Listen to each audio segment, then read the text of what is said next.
Hey Fred, our next video we're going to talk about a couple articles that you found on exercise, and since you've been exercising since a very young guy and still exercising as an older gentleman every morning with your dogs, running and just kind of getting out there with the weights. But let's talk about exercise. We found two articles about exercise, one that came out of the Wall Street Journal, keeping up with a person's good health. But there was a director from a human performance lab down in North Carolina that speaks to about how exercise should be more of a focus for people, especially how they engage in it. And he was saying that out of the German researchers that he's been working with, that people that are in their early 20s and in their early 30s should start setting the patterns for later in life. And the study actually showed that athletes had less erosion on their telomeres, which how they're using it as an indicator to be able to identify if you are aging at a certain cellular level. All right, so exercise is good. Obviously, when you exercise, you decrease the risk of many other disease processes such as heart disease, diabetes, hypertension, cancer, depression, arthritis, and osteoporosis. Obviously following the best guidelines you can fundamentally for whatever sport you're doing. But this Dr. Neiman tested marathon runners, and he saw that they had a better performance rate, they had better health, they had better strength and aerobic and balance training throughout their other activities that they might have done by increasing the intensity. Now, he's not telling you to go too far, go too much, because that will release stress hormones in the body that eventually you can't handle. And some athletes overdo it, and that is for sure. That's true. So also there was another associated article about how, again, supporting stepping up people having more exercise, because a lot of people are just not getting off the sofa, and we hope the best for them, but we really, we want to try to work with people that really are open to a lifestyle change. So those two articles, plus we have a third article about someone you actually knew, Joe Rolino, who just died tragically, 104 years old. He was hit, by a motor vehicle in New York City area. But he was a guy that you could tell some stories about. But he's a guy that stayed away from meat, didn't smoke cigarettes, didn't do any alcohol, walked five miles every morning, rain or shine. But just a tragedy there. So can you make some comments, please? Well, there's no two ways about it. Exercise done correctly is going to enhance your life quality and enable you to live a longer, high-quality type of a life. I think we have to understand, what we have to really look at is that when you're really eating correctly, less exercise is going to accomplish more. Unfortunately, a lot of people get into exercise and they get into excesses.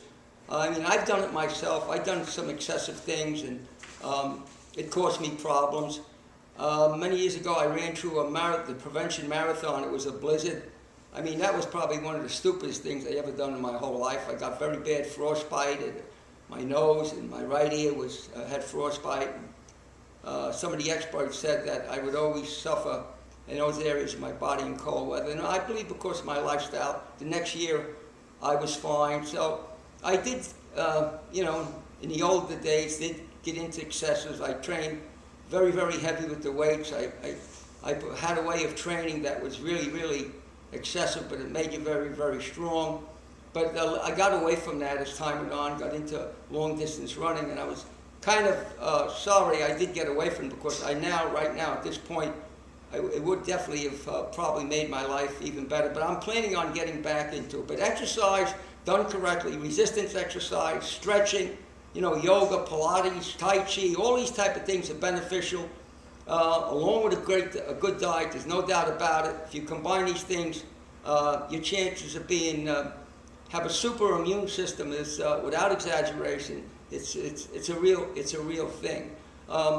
There are many promotional things going on about different forms, all different types of equipment. You really don't need a lot.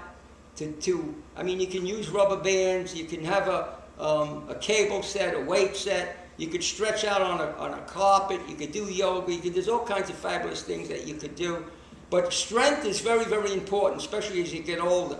A lot of people run into problems as they get older because they don't have enough strength to bend over and tie their shoes. But if you're doing resistance exercise, there is no reason why you can't really be strong at an advanced age. You can feel the strength that it gives you, even at an advanced age. And, you know, there's people that are doing now.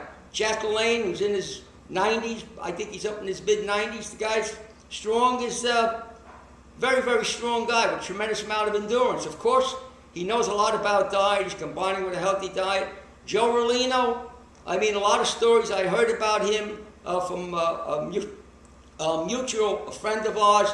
He was a super powerful guy. He ate one meal a day for 70 years. He's basically into caloric restriction without even realizing it. I remember a friend of mine, Mike, told me that the guy loved to eat broccoli. 1 pound of broccoli has 16 grams of protein, whether it's incomplete or not. When you mix it with other foods, you'll be getting enough protein. He was a dynamic guy. I don't think anybody ever defeated him. He was able to lock fingers with you like this. And a lot of big, young, strong kids worked out with weights. They couldn't put his finger down or put his arm down. And he was a legend in Brooklyn.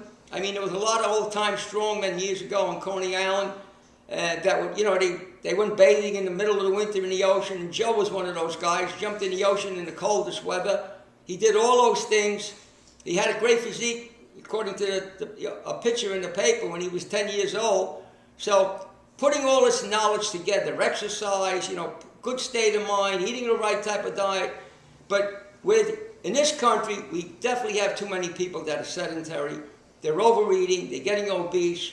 We're just running into all kinds of problems. So I want to encourage people, even if you're eating an excellent diet, even if you're eating an all-raw diet, and you're not exercising, as good as you think you're doing, you're going to do better if you start to exercise, especially when you get older. You'll see a difference when you get older. Years ago, a lot of the old-time raw fooders, they didn't do well when they got older. Some of them were kind of on the feeble side. They developed different types of problems. Exercise and overeating on certain foods, I believe, was the problem. I have a lot of friends that we started out together, and some of them ended up tragically because they just weren't doing the raw things. They just weren't doing the right things. They got into this philosophy.